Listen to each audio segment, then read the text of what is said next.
Consumer association of Bangladesh CAB ও youth forum of বরিশালের সাথে বরিশাল সিটি কর্পোরেশনের প্রশাসক অ্যাডভোকেট বিলকিস আক্তার জাহান শিরিনের মতবিনিময় সভা অনুষ্ঠিত হয়েছে। মঙ্গলবার বেলা 11টায় নগর ভবনের সভাকক্ষে অনুষ্ঠিত সভায় নগর ব্যবস্থাপনার উন্নয়ন, ভোক্তা অধিকার নিশ্চিতকরণ এবং সুন্দর, বাসযোগ্য ও দখলমুক্ত বরিশাল করার সার্বিক বিষয়ে আলোচনা করা হয়। সভায় উপস্থিত ছিলেন বরিশাল সিটি কর্পোরেশনের প্রধান নির্বাহী কর্মকর্তা মোহাম্মদ রেজাউল বারী, সচিব রুম্পা শিকদার, প্রধান প্রকৌশলী হুমায়ুন কবির, ক্যাব বরিশালের সাধারণ সম্পাদক রণজিৎ দত্ত সহ বরিশালের নাগরিকবৃন্দ। আপনার সদয় অবগতির জন্য ক্যাবের সংক্ষিপ্ত পরিচয় উল্লেখ করা হলো। ক্যাবের পক্ষ থেকে সিটি কর্পোরেশনের অভিনন্দন জানাচ্ছি। এই কারণে অভিনন্দন জানাচ্ছি যে ইতিমধ্যে মাননীয় মেয়র মহোদয় বরিশালকে একটি দখলদার থেকে মুক্ত করেছেন, যে কারণে নগরবাসী আজকে মাননীয় প্রশাসন মহোদয় অর্থাৎ মেয়র মহোদয়কে অভিনন্দন জানাচ্ছে। বিভিন্ন জায়গায় আলোচনা হচ্ছে যে বিগত দিনে অনেক প্রশাসক অনেক দায়িত্ববান ছিলেন, অনেক চেষ্টা করেছে, সবাই চেষ্টা করেছে, কিন্তু এবারের মতো এই স্বল্প সময়ের মধ্যে যেভাবে দখল মুক্ত করা হচ্ছে, ফুটপাত মুক্ত করা হচ্ছে, এটা হচ্ছে না হয়েছে, এটা আজকে প্রশাসক মহোদয়ের ব্যক্তিগত সাফল্যের একটি নিদর্শন।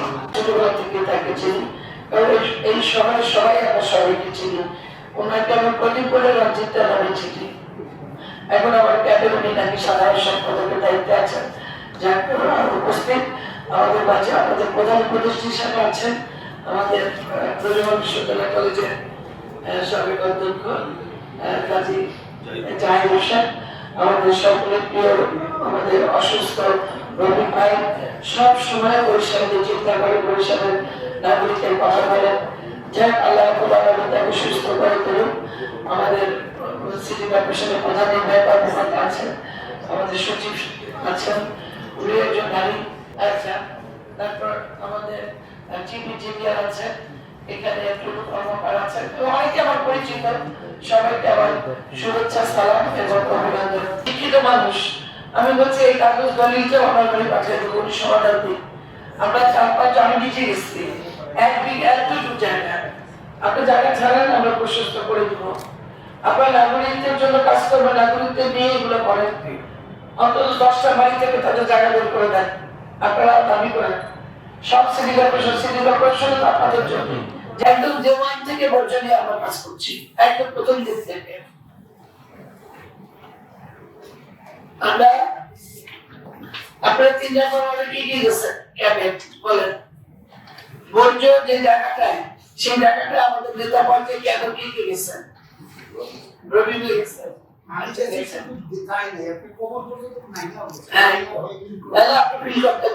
যে জায়গাটা যে 10 মিনিট দাঁড়ানো যায় না, যে জায়গাটা গেলে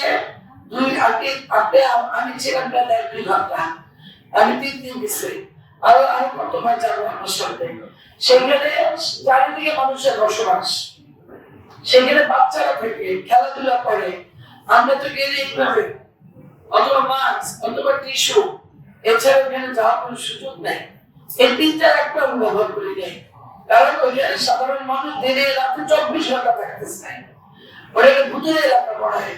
কোনো নাগরিকদের ট্যাক্স দিয়ে বরিশাল শহরের 3 নম্বর ওয়ার্ডে এরকম একটি জায়গা যেখানে আমাদের আত্মীয় স্বজন, আমাদের ভাই ব্রাদার, আমাদের সরকাররা থাকছে। আমরা বছর নিয়ে কাজ করছি, আলহামদুলিল্লাহ। খুব শীঘ্রই আপনি যে কথাগুলো বলেছেন, আমরা ওই জিনিস ওইভাবে আনাচ্ছি। আমাদের সাথে চীনের একটা গ্রুপ আসছিল, আজকে একটা গ্রুপ আসবে আমেরিকার সময়, ওরা থাইল্যান্ডের, এরকম যারা কাজ করছে বর্জ্য নিয়ে, আমাদের বাংলাদেশের বিভিন্ন সিটিতে কাজ করছে, বাংলাদেশের বিভিন্ন প্রভিশনে কাজ করছে। আমি নিজে আমাদের চিফ ইঞ্জিনিয়ার আমি ফরিদপুর গিয়েছিলাম, বর্জ্য ব্যবস্থাপনা করা করছে, কি করে ডিজেল তৈরি করে, এভাবে টেবিল তৈরি করছে, এই ধরনের একদম টেবিল গুলো তৈরি করছে। মাইক্রোবাসটা ঢাকাতে দেখি বাসের সাথে বলে না, বাস থেকে যায়, আমরা পাবে না, এইভাবে ওরা স্পিড চালায়, গাড়িগুলো চালাচ্ছে। আসল থাকে একদিন বড় করে অনেক বড় একটা আমরা যদি একটা দাবি করি, আমার কাছে দাবি করেন সিটি কর্পোরেশনে ঘেরা করে রাখেন, অবৈধ রিক্সাগুলো আপনি করেন, এই দাবিগুলো করেন না ভাই। এগুলো করেন আমাদেরকে জমা রিক্সাগুলো বাতিল করেন। আজকে যারা এই রিক্সাগুলো কর্মসংস্থানের জন্য এখানে স্লোগান মিছিল দেয় তো দেয় না কেউ? তারা অনেক দরিদ্র লোককে তাদের জন্য তাদের অনেক মায়া, অনেক ভালোবাসা আমাদের নাই। আমরা তো কাজের জায়গা থেকে মায়া ভালোবাসা করতে চাই, আমরা এই মায়া ভালোবাসার জন্য নেতা হতে চাই না। সোজা কথা, মানুষকে সুন্দর পরিবেশ তৈরি করে দিতে হবে, বিকল্প ব্যবস্থা দাও। আজকে বরিশালে 30,000 রিক্সা, এটা কোনো পথ হইল? এটা কোনো বসবার জন্য শহর? এই শহরটা রিক্সা আর কি রিক্সা করে সবাই জনে জনে করতে হবে। জুয়েল সরকার একটা সাংবাদিক যে আগামীতে মাসে 10,000 টাকা করে রিক্সা দিচ্ছে, আহতরে দিয়ে কথা আছে। এই জিনিসগুলো আসলে মাসে অথবা বছরে করার কথা না। যে পরের জীবন থেকে কোনো খাবার না রাখা, কোথাও মাই খাবারটি রাখে। আমি রান্না করে বাথরুমের পরিষ্কার দিন আমি নিজে যেটুকু জিজ্ঞেস করতাম, আমি আপনার যদি খেতে আসছে আপনার রান্নাঘরের এই অবস্থা, আপনার বাথরুমের এই অবস্থা, যার জন্য আগে প্রতিটা জায়গা থেকে আমাদের সচেতন করতে হবে। আইন, পুলিশ, সিটি এটা আমাদের দায়িত্ব, এটা আমাদের দায়িত্ব এবং এটাই আমাদের করতে হবে। আমরা তো করবোই, কিন্তু সাথে থাকতে পারবে না। আপনাদের সাথে না থাকলে এই কাজ কারোর পক্ষে করা সম্ভব না। যে আইনটা বলা হচ্ছে উচ্ছেদ, অবৈধ উচ্ছেদ, দুইটার সাথে অবৈধ, ওরা অবৈধভাবে দেখেন বললাম পরে কিন্তু ওরা উঠে গেল, ওরা কিন্তু চলে গেল, ওরা কিন্তু মারামারিও করেনি, গন্ডগোল করেনি। ওই যে পনেরো অন্তত 10 বার তাদের সাথে আমার কথা বলতেছে। আমি একা একা ওই বেস্ট পার্কে 10 বার দিচ্ছি, আমি আমার 2-4 জনকে নিয়ে দোকানে দোকানে কথা বলেছি, সময় দিয়েছি, মাইকিং করেছি, তাদেরকে বিকল্প ব্যবস্থা করার জন্য তাদের অনুরোধ করেছি। তারপর কিন্তু তারা নিজেরাই উঠে নিয়ে গেছে। আমাদের সিটি কর্পোরেশন যে রেসপন্ডের একটা দোকানে বা একটা ভ্যানে একটা অঞ্চলে দিতে হবে, তারাই উঠে নিয়ে গেছে। আর আপনার যারা বলছেন, আমি তাদেরকে উচ্ছেদ করতে চাই না, আমি তাদের পুনর্বাসন করতে চাই। আমরা সাময়িকভাবে তাদেরকে এক জায়গায় থাকতে বলেছি। আজকে আপনার সিটি কথা বলবো, আমাদের সিটিতে আমি আমাদের কর্মকর্তাদের নিয়ে বসবো। আমাদের যে ভাইগুলা 2 চোখের পানি ছেড়ে বলছে সামনে কোরবানি, আপনারা তো গরু জবাই দিয়ে কোরবানি ভাগ দিবেন, আমি এক কিছু গরু খেতে পারবো না।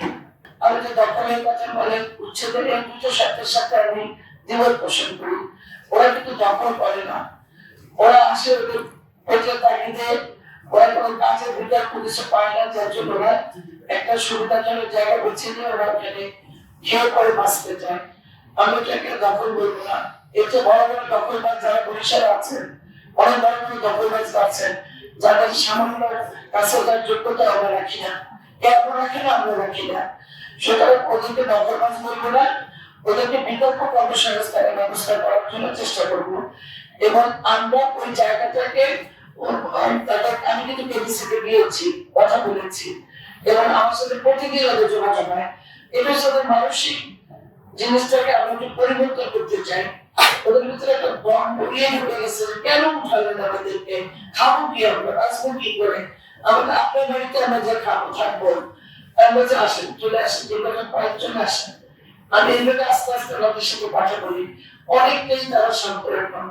এই যে পর্যন্ত অনেক আমাদের ইউথ অনেক আশঙ্কা প্রকাশ করেছে, ইউথের নেতা, যেটা আমার কাছে হতাশা মনে হচ্ছে।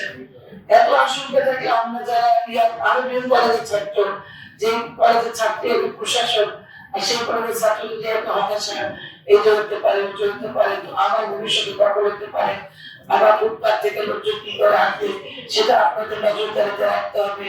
তারপরে স্ট্রিট ফুডগুলো নিরাপদ কিনা সেটা পরিচালনার ব্যবস্থা করতে হবে, খাবার হোটেলের এই জিনিসগুলো তো সবাইকে করতে হবে। এটা শুধু সিটি কর্পোরেশনের দায়িত্ব না, এটা আমার আপনার সবার দায়িত্ব।